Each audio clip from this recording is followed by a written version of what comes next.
The night we decided to break up, I posted something on social media and received 29 missed calls in response.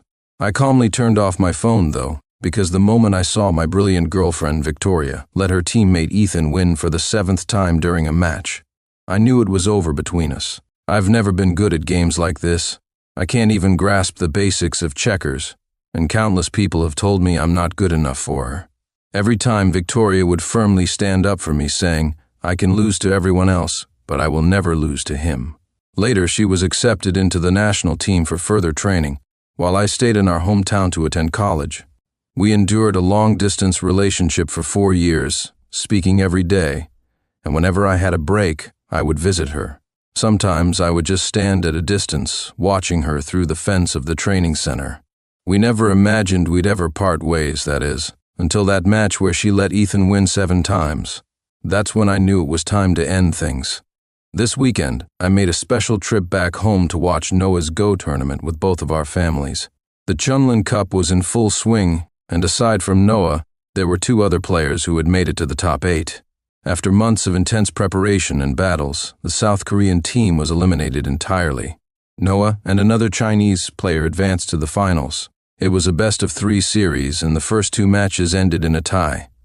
Today was the deciding game. When Aunt Emma saw me arrive, she beamed with joy and waved me over. "Wes, come sit down, the match hasn't started yet," she said cheerfully. I smiled and handed the gifts I brought to Aunt Emma and Mom. Mom lightly tapped my hand, chiding me. "You're unbelievable. This is your girlfriend's championship match, and you're so nonchalant about it. You didn't even bother coming home early." I hugged Mom and playfully protested. "I've been busy with school. But look, I made it back in time, didn't I?" Aunt Emma laughed and waved her hand dismissively. "Don't be too hard on Wes. He's graduating this year. It's understandable he's busy." "Oh, Wes, I remember you were accepted into grad school at City University, right?" I nodded slowly. "That's wonderful," she exclaimed. "That means you and Nono will be in the same city. No more long-distance relationship. These past few years must have been so hard on you. Once you're together, you must make Nono spoil you to make up for it." She reached out and affectionately patted my head. "By the way, has Nono been in touch with you lately?" I pressed my lips together and nodded reluctantly. "Of course we've been in touch, but he's been busy preparing for the tournament." Uncle Nathan chimed in. "Wes, if Nono ever gives you a hard time, just let me know. I'll set him straight for you." Aunt Emma quickly added, "Yes, don't hesitate to come to us. We've watched you grow up and already think of you as family." My parents exchanged a smile and I nodded politely before pointing to the TV to change the subject. The match is about to start. Soon, Noah appeared on the screen, walking in alongside his opponent, Derek. Watching Noah shyly smile at Derek made me lower my head. For Noah's past matches, I was always glued to the screen, eagerly anticipating the start. But for this Chunlin Cup, I found myself avoiding the broadcasts, whether intentionally or not. I pulled out my phone and scrolled through my message history with Noah. Our last conversation had been 2 weeks ago when he told me he'd be going offline to prepare for the finals. Since then, there had been no contact. In the past, even during closed training, he'd always find a way to stay in touch with me. But this time was different, and I knew it was because his opponent was Derek, the prodigious Go player. Ever since Derek joined the national team, he had become a constant presence in my conversations with Noah. Noah frequently praised him in front of me, marveling at his talent. "Wes, did you know Derek used a 2-space low pincer formation against me today? It was incredible. I've never seen anything like it," he would gush. I wanted to tell him I didn't know. I'm just a simple person who doesn't understand Go or its complex strategies. But Noah didn't seem to care. He would continue enthusiastically sharing anecdotes about Derek. At first I listened patiently, but over time I grew weary. I could feel something shifting between us, but I didn't know how to fix it. I once complained to Noah about this, and he replied, "Wes, Derek is a genius. He's not like ordinary people." That's when it hit me. Noah and Derek are both geniuses, kindred spirits, while I'm just an ordinary person. When I learned that Derek would be Noah's final opponent in this tournament, I lost all interest in watching the matches. But since our families had invited me to join them, I came back to watch, pretending everything was fine. The 2 players took their seats, and the organizer announced the start of the 3rd game. I absent-mindedly played with my phone, occasionally glancing up at the screen. Before long, I heard Uncle Nathan grumble, "What kind of move is that? It looks like Noah is deliberately giving the advantage to his opponent." I froze and looked up at the screen. There was Noah, shyly glancing at Derek before making his next move. Derek responded with a gentle smirk and confidently placed his piece on the board. Even though I don't understand Go, I could tell from Uncle Nathan and Dad's reactions that Noah was playing far below his usual level, moves that were entirely uncharacteristic for someone of his skill. Suddenly I felt uneasy. This wasn't the Noah I knew. Noah had always been a person of principle, especially when it came to Go. Something was different about him now. Something unfamiliar. Victoria's love for chess was no less than her love for me. No matter how many times she practiced and reviewed her games, she always treated them seriously. Even when she played with me, she never asked me to play Go with her, but instead chose Gomoku. In her eyes, Go was something sacred and untouchable. This was the first time I had ever seen her like this during a match. After a while, I heard Uncle Nathan say, "She gave him a 7-stone handicap." "Noah, what are you doing? Do you not want the championship? Giving a 7-stone handicap to Derek? Is this even Noah anymore breaking his own principles?" I felt a tightness in my chest, as if a tangled mess of threads had filled it entirely, making it hard to breathe. Sensing my unease, Mom gently patted my back. "Wes, don't overthink it. Nono is probably just being considerate, not wanting to overwhelm the younger players." I forced a stiff smile and nodded. "Mom, I'm not bothered by it." But deep down I knew what this meant. Some things, some people, were quietly slipping away from me. In the end, Noah still defeated Derek and won the Spring Orchid Cup championship. Both families immediately decided to go out for dinner to celebrate. At the restaurant, I tried calling Noah, but after just a moment, the call was hung up. I stared at my phone for a second before awkwardly putting it down and forcing a smile. "Noah seems busy and couldn't answer," I explained. Uncle Nathan snorted. "That girl needs a good talking to. How dare she hang up on her boyfriend?" "Wes, just wait. When she gets back, I'll make sure to give her a proper scolding for you." I shook my head, smiling. "Uncle, Aunt Emma, it's really okay. This isn't her first championship. She's probably busy dealing with reporters and media right now. I just wanted to call her to let her know we're celebrating for her. It's fine. When she gets back, she can treat us to a meal herself." Aunt Emma chuckled and held my hand. "You're such a sweet kid, Wes. But listen, even though you're a man, you're allowed to get upset when it's warranted. Let her know when she's out of line, all right?" I nodded absent-mindedly and quickly changed the subject. I knew they were trying to comfort me, urging me to forgive her. Usually, when Noah won a championship, she would be the first to share her joy with me. As elders, how could they not notice the changes in her? Noah and I grew up together, childhood sweethearts. Our families were always close, and when we started dating, our parents were thrilled and supported us wholeheartedly. Later, Noah moved to join the national team, while I stayed in our hometown for college. Between my studies, I would always visit and keep our parents company, and Noah would travel miles to see me during her breaks. I had always believed this life would continue forever, until we ended the long-distance phase, until we got married. I never imagined that one day Noah and I might part ways, but Noah's changes were a constant reminder to me. These changes were because of another man, a smarter, better man than me. It filled me with frustration, robbing me even of the courage to confront her. I kept replaying Noah's actions and expressions in my mind, analyzing them over and over, trying to convince myself she merely admired Derek. But seeing her today at the match, giving him a handicap not once but 7 times, made me suddenly realize that Noah and I might not make it to the end. That night, lying in bed, I glanced at my phone. Since she hung up on me earlier, she hadn't sent a single explanation. I hesitated, then decided to call her again. The phone rang for a long time before it was answered. "Noah, are you still out?" I asked as soon as the call connected. On the other end, I could hear loud chatter and laughter in the background. Then, a cool male voice came through. "Hello? Are you looking for Noah? He's in the restroom and can't take the call right now." "Who's this?" I froze. I suddenly remembered that Noah's contact name for me was husband. There was no way he hadn't seen it, yet he still asked who I was, as if I were some unimportant stranger intruding on their lives. Taking a deep breath, I responded, "I'm Noah's boyfriend. At least for now, I still am. The other end went silent for a moment before the man replied with a mocking tone. Well, Noah's busy right now. He just won the championship and I'm celebrating with him. I could feel the hostility in his voice. I was about to ask more when I heard him laughing and calling out, Noah, your friend called. Then Noah's voice came through. Who is it? It's Wes. Why are you calling, Wes? Sorry, I've been so busy with the tournament I haven't had time to reach out, Noah said with an apologetic tone. I forced a light response. No reason, just wanted to ask who that was just now. Oh, that's Derek. I've mentioned him to you before. By the way, did you watch my match today? So, it was Derek. Holding back the bitterness in my heart, I replied casually, yes, I did. I watched it at home with your mom and my parents. Noah laughed joyfully. Then you must have seen how exciting it was today. You know, Derek is amazing. He's only been on the national team for a year and already managed to take second place in the Spring Orchid Cup. Isn't that incredible? A genius, but still slightly inferior to me, Derek muttered discontentedly from the side. I'll definitely surpass you, Noah replied with a smile.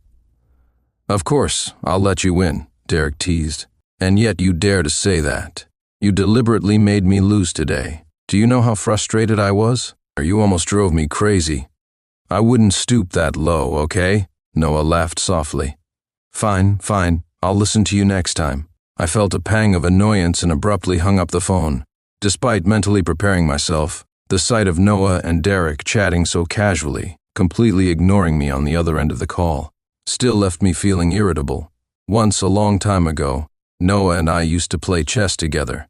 I had admitted defeat to him in much the same way, and he would smile knowingly, just as he did now, and agree with a simple, okay.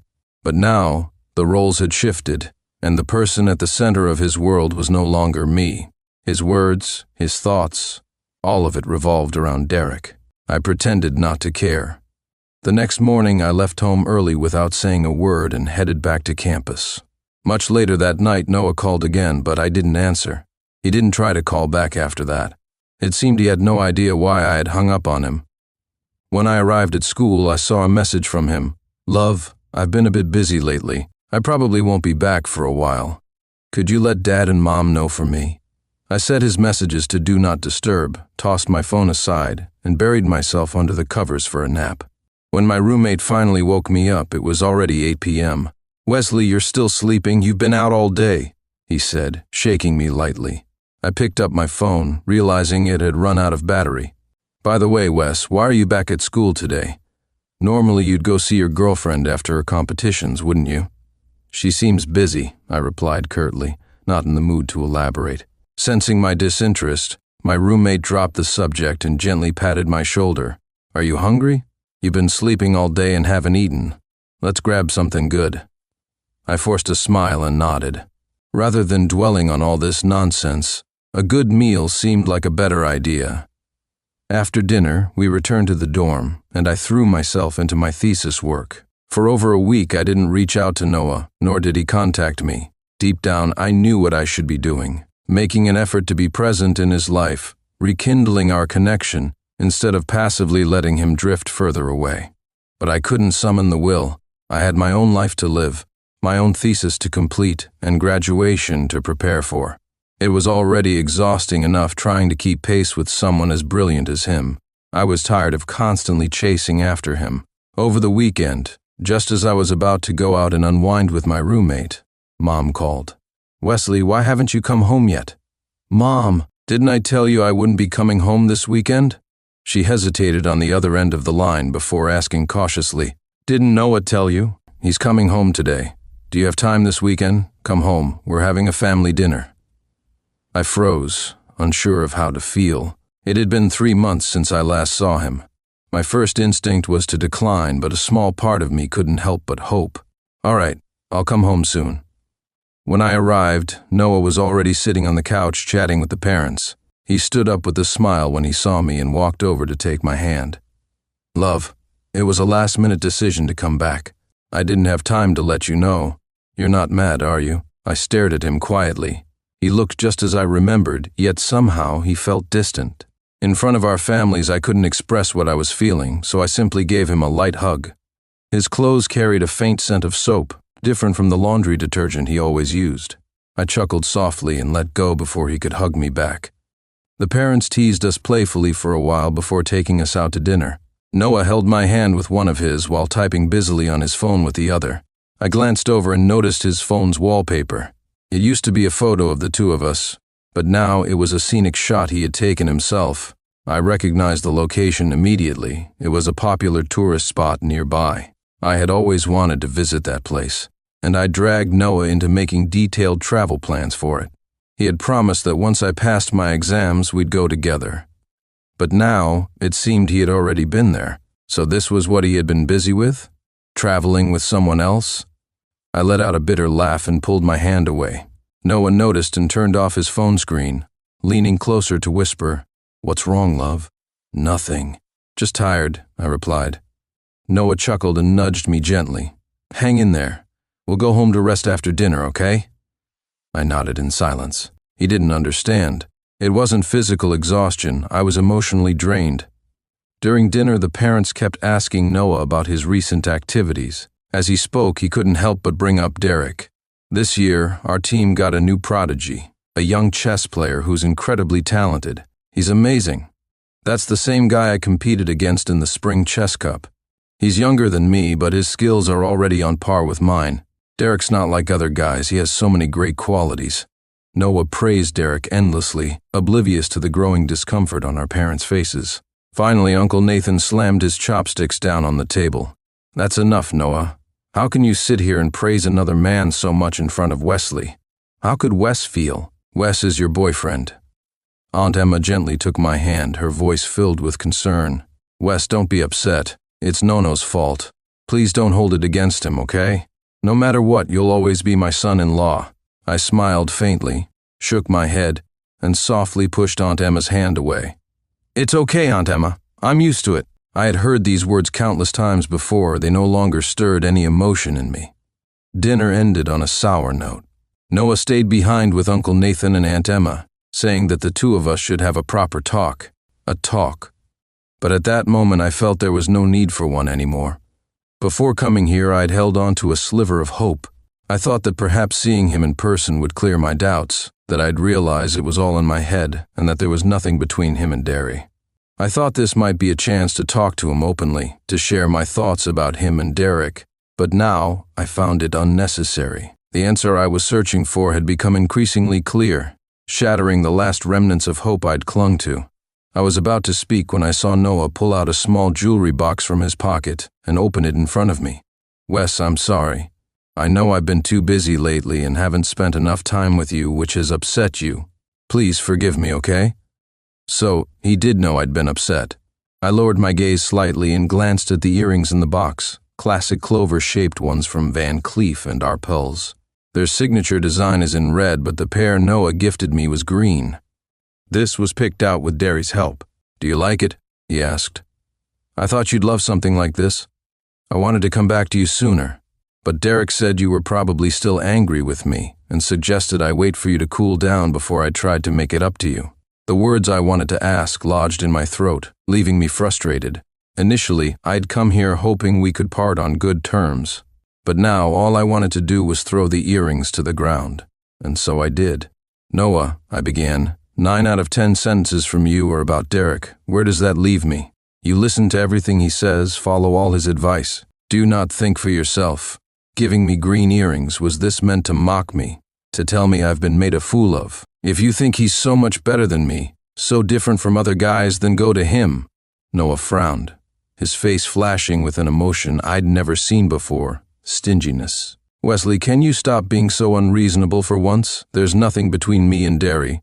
I only see him as a brother. He was kind enough to use his personal time to help me choose these earrings, hoping to strengthen our relationship. And yet, instead of being grateful, you're here criticizing him. When did you become like this? I hardly recognize you anymore." I chuckled bitterly. "It's not that I've changed. It's your change that has forced me to adjust my attitude toward you. You want me to be grateful to him for what? For his presence making us drift further apart?" Noah froze. "If you had even the slightest bit of care for me, you'd remember that I hate the color green.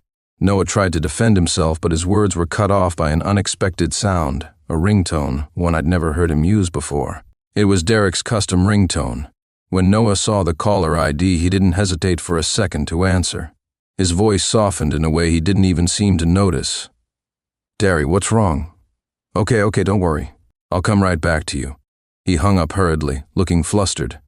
"Derry's drunk and seems to have a fever. I need to go back to the city to take care of him.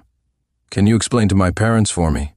He paused and added coldly, "Wesley, I hope you'll use this time to reflect on your mistakes. Once you've thought it through, I'll take you to apologize to Derek." I couldn't help laughing. "Derek has the time to call you, but not enough time to call 911? He's got a fever, not a broken leg. He can still walk. It'll take you 3 hours to drive back. Do you think you can get there faster than an ambulance?"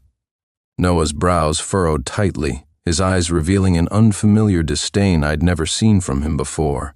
"Wesley, since when did you become so spiteful? Derry is a genius. He doesn't want to show his vulnerabilities to outsiders. As his friend, it's my duty to take care of him. Besides, he's my junior. Can't you be a little more understanding?" I smiled, but my eyes brimmed with unshed tears. I never imagined that one day I'd hear Noah call me spiteful. 20 years of knowing him, 6 years of being together, and none of it could compare to the single year he'd known Derek. I held back the urge to cry, picked up the jewelry box from the ground, and shoved it into his hands. "Noah, goodbye. From now on, I never want to see him again." When I got home, I realized Uncle Nathan and Aunt Emma were there. They looked surprised to see me return alone. "Wes, where's Noah?" Uncle Nathan asked. I forced a smile and tried to sound casual. Something came up with his team. He had to leave early. For a brief moment, I entertained the petty thought of telling them the truth, letting them resent Derek before they even met him. I wanted Noah and Derek's relationship to be tainted with disapproval from his parents, but I decided against it. That's Noah's business. It has nothing to do with me anymore. Aunt Emma, her face full of concern, took my hand again. "Wes, it's Noah's fault, but don't worry. Uncle Nathan and I will always stand by your side. If he dares to do anything that hurts you, we won't let him off easily. If you're feeling uneasy, how about this? Once you graduate, you two get married. I'll bring Noah back and make him go work at his dad's company. No more of this go nonsense. He's not getting any younger, and no matter how much he loves it, go can't be his lifelong career." I shook my head. "Aunt Emma, I'm still young. I don't want to get married yet. Let's just leave it to fate." Aunt Emma heard the underlying meaning in my words and let out a disappointed sigh. My mom walked over, gently pulling Aunt Emma aside to comfort her in hushed tones. My dad gave me a light pat on the shoulder. "How about I ask the school for leave so you can go check on Nano?" "No, Dad, I'm really busy. Besides, I've honestly done my best and don't want to waste any more time on Noah. It's over between us." A few days later, Noah suddenly called me. I answered, not expecting his first words to be, "Wesley, have you reflected on things?" I was at a loss for words, not understanding what exactly I was supposed to reflect on. A few days prior, I had received a friend request on a messaging app. I accepted, but the other person didn't reply. Instead, they sent me a photo. It was of Derek and Noah, with their name tags visible. Noah was leaning easily against Derek's chest, looking radiant as she smiled at the camera. Derek, meanwhile, tilted his head slightly downward, gazing at her with a doting expression. I didn't respond. I blocked the account immediately. I knew this was Derek trying to provoke me. But what was there to be proud of for a so-called genius Go player to steal an ordinary guy's girlfriend? Besides, Noah's actions no longer stirred any emotion in me. To me, her stance was clear. We were implicitly broken up. So why then was she asking me whether I had reflected on things? Was this some sort of game between her and Derek? The person on the other end of the line grew impatient when I didn't respond. "Wesley, say something. Don't just play dead. I was going to give you the silent treatment for a while longer, but Derek said that wasn't right. So I'm asking you now, have you thought things through?" I nodded silently. "Yeah, I've thought it through." I was about to bring up breaking up when I heard Derek's raspy voice on the other end of the line. No, I had a nightmare. "I dreamed you left me. I'm so scared." Noah's voice grew more distant from the phone, and I could tell she was nervous. No, Derek, don't worry. That was just a nightmare. I won't leave you." "Really? Of course, Nona would never leave Derek. The last time I overheard a phone call between them, I felt annoyed and angry. This time, though, I found it laughable. Were they performing for an audience? I hung up decisively and found Noah's chat window. I sent her a message, "Noah, I've thought it over. Let's break up." Noah seemed to panic, bombarding me with messages and calls. I simply turned off my phone. The next morning I was still asleep when my roommate nudged me awake. "Wes, your girlfriend, or ex-girlfriend, I guess, is looking for you." I glanced out the dorm window and sure enough there was Noah standing outside the building. I sighed, quickly got ready and headed downstairs. Since she'd come all the way here, I might as well talk to her in person. As I reached the ground floor, I saw Derek suddenly appear out of nowhere, trying to pull Noah away. No, let's go. She clearly doesn't love you anymore. Why humiliate yourself like this? Seeing you like this breaks my heart. I felt a wave of disgust. I had no interest in becoming a prop for their melodrama. Pulling out my phone, I called Noah. She answered quickly, her voice full of urgency. "Wes, I'm downstairs." Noah, put me on speaker. She looked confused but complied. I took a deep breath and said slowly, "Genius Go player Derek, if you care so much about someone else's girlfriend, then here you can have her." My tone wasn't particularly loud, but it was enough for nearby passers-by, mostly girls, to hear. They stopped to stare at Derek and Noah. Without another word, I hung up and turned back to my dorm. That afternoon, my roommate told me that our drama had made it onto the campus social media pages. Some people even recognized Noah and Derek, though since they weren't students at our school, it didn't really affect them. Noah called to complain, saying that this had nothing to do with Derek and that I shouldn't involve innocent people. I didn't want to waste my breath arguing. I forwarded her the photo Derek had sent me. "Noah, I've seen how you look when you love someone. I know better than you do that you love him." Finally, Noah fell silent. To prevent her from resurfacing like a zombie, I blocked and deleted all her contact information. At first, it was painful. It's hard to suddenly see someone you've known for so many years turn into a stranger. Anyone would struggle with that. But losing one person doesn't mean the world stops turning. Life goes on, and so do I. My thesis still needed to be completed. I still had to graduate, and I still planned to pursue my master's at University A. Except now, none of this had anything to do with Noah. It wasn't until after I graduated that I finally told my parents about my breakup with Noah. I didn't mention Derek, simply saying that we had grown apart and broken up amicably. Yet somehow they instinctively thought of. Emma often mentioned a boy she liked, Derek, and it made some people quite upset. They even considered going to Chicago to confront Emma in person. I stopped them. Matters of the heart are unpredictable. Emma had truly loved Wesley in the past, but now she simply didn't anymore. Besides, it had been 4 years of long distance. Honestly, I felt my affection for her had faded too. Both of us were at fault in this relationship. Given the bond between our families, I didn't want things to escalate. We're adults, there's no need for a dramatic showdown. Later, Dad and Mom spoke with Uncle Nathan and Aunt Emma. Aunt Emma cried her eyes out, holding me and repeatedly apologizing. Uncle Nathan, on the other hand, pulled Dad aside, and the two of them rambled on, their voices choked with emotion. I comforted Aunt Emma while thinking to myself how outrageous Emma was. I was the one hurt, yet here I was, consoling her mother. Thankfully, Uncle Nathan and Aunt Emma recovered quickly and suggested we go on a trip together. So I left my unpacked suitcase as it was and joined them. I decided to leave all those troubling matters behind and simply enjoy the trip. But life doesn't always go as planned. After visiting Italy and Switzerland, we arrived in France. While checking into our hotel, we ran into Emma, whom I hadn't seen in a long time. Naturally, she was accompanied by the so-called geniuses Derek. One glance at them was all it took before I looked away. Emma greeted our parents enthusiastically, but then looked at me with hesitation, guilt written all over her face. I gave her a slight nod, acknowledging her greeting. With the connection between our families, it was almost impossible to completely avoid each other. But that was fine. She was busy, and so was I. There wouldn't be many chances for us to meet in the future anyway. Derek, frowning, pulled Emma close in a show of possession, smirking at me. "Mr. and Mrs., I'm Derek, Emma's boyfriend."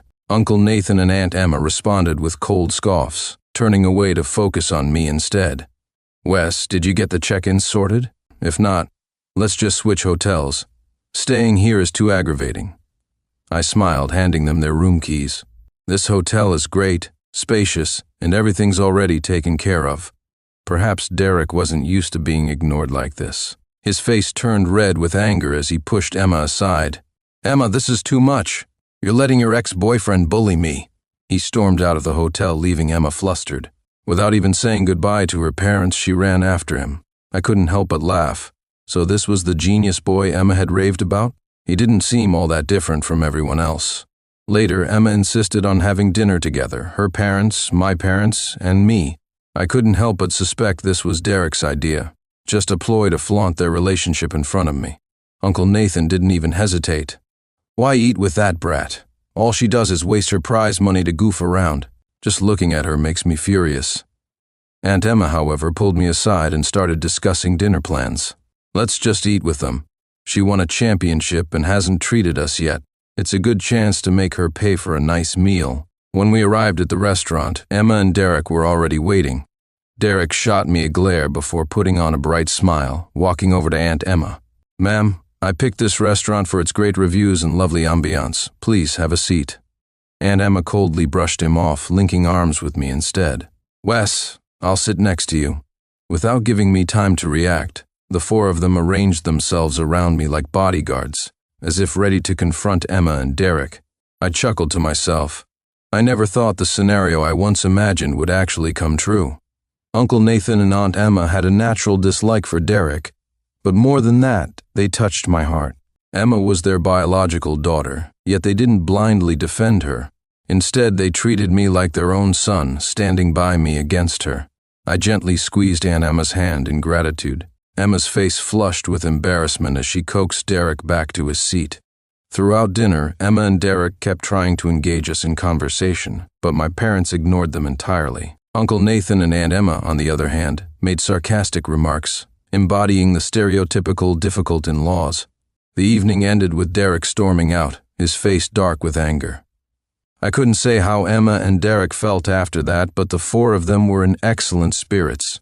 Full from dinner, they dragged me back to the hotel to watch them play cards. When I saw them pulling a deck of cards from their suitcase, I was stunned. Feeling bored sitting around, I decided to take a walk outside. But as I reached the street corner, I spotted Emma and Derek arguing. I instantly regretted my decision. Turning on my heel, I prepared to leave. Unfortunately, Derek noticed me. He stormed over, grabbing me and shouting, "Wesley, are you even a man? You're the one who broke up with Emma, and now you won't leave her alone. You're nothing but a lowly, pathetic loser. How dare you think you're worthy of her? Stop sucking up to her parents and—" The winner gets Victoria. She's mine. I cast a cold gaze at Victoria, who stood silently behind Ethan, her current boyfriend. She kept her head down, allowing him to hurl insults at me. I had thought that even though Victoria and I had broken up, our years of knowing one another would count for something. If not as lovers, then at least as family-like friends. I believed she wouldn't let an outsider defame me. But she did nothing. My efforts to maintain dignity between us now seemed like a cruel joke. Fine. If this is how it is, I can't be blamed for what happens next. With a cold expression, I raised my hand and slapped Derek across the face. Once wasn't enough, I slapped him again and again, until his face was swollen. Only then did I stop. Victoria tried to intervene halfway through, but I pushed her aside. Back when she was pouring all her energy into mastering chess, I was busy learning other skills like taekwondo. Besides, she's nothing to me now. Why should I care about her? I'm just an ordinary person, not as naturally gifted as their type. All I can do is work harder and learn more to improve myself. I shook out my hand, then shoved Derek into Victoria. Derek, I told you already. Victoria, I don't want her anymore. She's yours now. I don't pick up trash, and I'm not interested in going back to what I left behind. You say I'm not man enough and that I don't deserve her.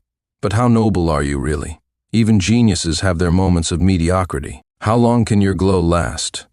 Besides chess, what else do you have to show for yourself? Let's be honest. Your family background, your upbringing, your worldview. How long can you and Victoria really last together? If I'm not mistaken, you rely on government assistance, don't you?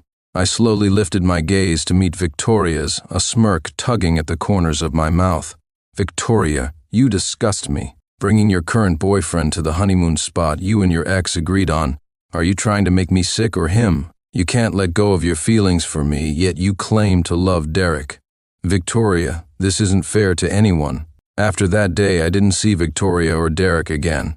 Once my parents and I finished our vacation, I packed up my things and moved to New York City ahead of schedule. The city's so big, I wasn't worried about running into them.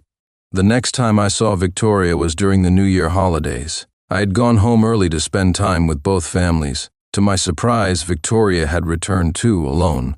Normally, her team would be busy around this time of year, and it had been ages since she last came home for the holidays.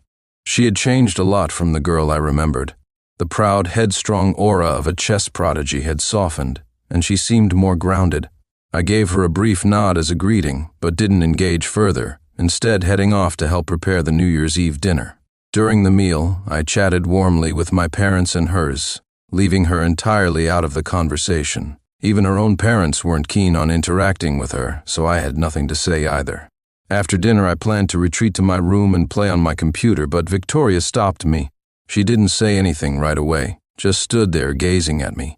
Her eyes filled with an emotion I couldn't decipher. A long silence passed. I could even hear Mom downstairs exclaiming joyfully, "I won!" in a round of cards. Only then did Victoria finally speak. "Wesley, are you doing okay?" I nodded. "Not bad, pretty fulfilling. How about you?" Victoria gave a bitter smile, leaning against the wall as if defeated. She started speaking to herself more than to me. "Not great. Wesley, leaving you has been really hard. I know my past behavior wasn't right and caused misunderstandings. Walking the path of a genius can be lonely, and when I met Derek, I thought I'd found someone like me. I couldn't help but pay attention to him, and I neglected you. At the time I didn't realize it, but later, when I stepped back and looked at things objectively, I saw how much I'd hurt you without even knowing it. That's when I realized Derek wasn't as innocent as he seemed." She laughed self-deprecatingly and continued, "Wesley, my world outside of chess revolved around you. I've never been close to other guys, so I didn't see through Derek's schemes. He was the one who confessed to me, and I agreed out of spite toward you. Did you know? My mentor even scolded me, saying I was a fool to let a great guy like you go and end up with someone as manipulative as Derek. And you know what my first reaction was? I asked her, 'What does manipulative even mean?' Victoria chuckled bitterly, then pressed on. After getting together with Derek, I realized things weren't what I'd imagined. He's spoiled, jealous, and constantly demands I buy him expensive things. If I refuse, he throws tantrums until I give in. Wesley, I've been miserable. Every night I think of you. I wish I could see you, even if only in my dreams. But you're so heartless you never once appeared in them. Wesley, I miss you so much." I listened quietly until she finished, then asked calmly, "So? What does that have to do with me?" Victoria froze, as if stunned by my response. Before she could say anything, a ringtone interrupted her. She glanced at the screen, her expression turning visibly annoyed. "Derek, I told you I'm home for the holidays. Can you stop?" That's when I realized it was Derek calling. His distinctive ringtone had been replaced with a generic one. His sharp, impatient voice came through the line so loudly that I could hear every word. "Victoria, don't think I don't know why you went back. You just couldn't wait to see Wesley, could you? You're such a—" I didn't stick around to hear the rest. "Mom, have some decency. I'm your actual boyfriend, don't you get it? Can you at least show some respect for our relationship?" Derek snapped, his tone sharp. Noah frowned slightly, his voice cold. "Derry, stop being unreasonable. Wesley's parents and my parents have been family friends for years. It's perfectly normal for us to spend holidays together and for me to run into Wesley. Can you stop overreacting?" I listened quietly to Derek's hysterics and watched as Noah indifferently placed all the blame on him. It reminded me of how Noah used to lecture me the same way. I shook my head, turned, and opened the bedroom door. Noah, flustered, grabbed my hand, momentarily forgetting that Derek was still on the other end of the phone. She looked at me cautiously, almost pleading as she asked, "Wes, I actually wanted to say, talking WWE, can we go back to the way things were?"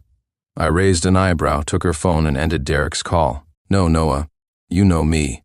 I'm someone who values loyalty. From the moment you stood by in silence while Derek slandered me in France, you should have realized we were done. After spending the New Year holiday at home, I returned to New York City early. What happened that night was nothing more than a minor episode to me. I didn't dwell on it. It wasn't until over a month later that I heard from Mom that Noah and Derek had broken up. Apparently, during a competition, Derek was caught cheating. That's when Noah discovered that the so-called prodigy had long since fallen from grace. To make matters worse, Derek had made the purchase for the cheating tools under Noah's name. Derek even accused Noah of using the tools herself. Noah had to go to great lengths to clear her name, which caused her to miss the new season of the Spring Bloom Cup, ending her winning streak. Noah couldn't handle the blow and began drowning her sorrows in alcohol, eventually drinking so much that she developed a stomach ulcer and ended up in the hospital. Mom, knowing we were both in New York City, asked me to visit her on their behalf. I agreed, asked which hospital she was in, and went to see her that weekend. When Noah saw me, she was visibly excited and struggled to sit up in bed. "Wes," I placed the bag of fruit I brought on the table without any expression. "Mom asked me to check on you. I've done that. Get some rest. I'll be going now." Noah called out anxiously, "Wes, Wes, I know this isn't the best time to say this, but I'm afraid I won't get another chance. I've left the national team and plan to go back home to help my dad run the company. I'll work hard and start over. When you're done with your master's program, will you give me another chance?" I pressed my lips together and turned back to look at her from above. "Noah, I won't. I'm grateful for how wholeheartedly you once loved me. Even now, when I think of us, I don't hold much resentment.